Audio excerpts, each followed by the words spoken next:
আরজিকর হাসপাতালে সব চিকিৎসক ও অচিকিৎসক কর্মীর ছুটি বাতিলের সিদ্ধান্ত হাসপাতাল কর্তৃপক্ষের। চিকিৎসককে ধর্ষণ ও খুনের অভিযোগে উত্তাল আরজিকর চত্বর। এবার হাসপাতালের সুপার সঞ্জয় বশিষ্ঠকে সরানোর নির্দেশ রাজ্যের স্বাস্থ্য দপ্তরের। আরজিকরের নতুন সুপারের দায়িত্বে এলেন বুলবুল মুখোপাধ্যায়। এদিকে সাম্প্রতিক পরিস্থিতির জেরে ছুটি বাতিলের সিদ্ধান্ত নিতে হয়েছে বলে জানিয়েছে কর্তৃপক্ষ।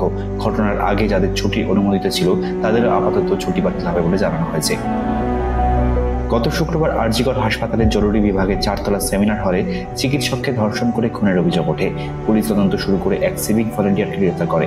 এরপরেও হাসপাতালের প্রতিবাদ ও বিক্ষোভ চলতে থাকে। শনিবার পর্যন্ত বিপর্যস্ত ছিল পরিষেবা।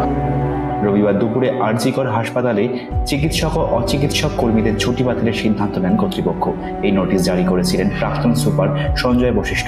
কয়েক ঘন্টার মধ্যেই এই পদ থেকে তাকে সরানো হয়। এদিকে আরজিকর চত্বরে কড়া নিরাপত্তা জারি করা হয়েছে। পুলিশকে কার্ড দেখিয়ে হাসপাতালে ঢুকতে হচ্ছে সবাইকে। আরজিকর হাসপাতালের ঘটনায় রাজ্যের সব সরকারি হাসপাতাল ও জাতীয় স্তরের চিকিৎসক সংগঠন প্রতিবাদ আন্দোলন শুরু করেছে। Federation of resident doctors association দেশের হাসপাতালগুলিতে সোমবার একাধিক পরিষেবা বন্ধ রাখার সিদ্ধান্ত জানিয়েছে।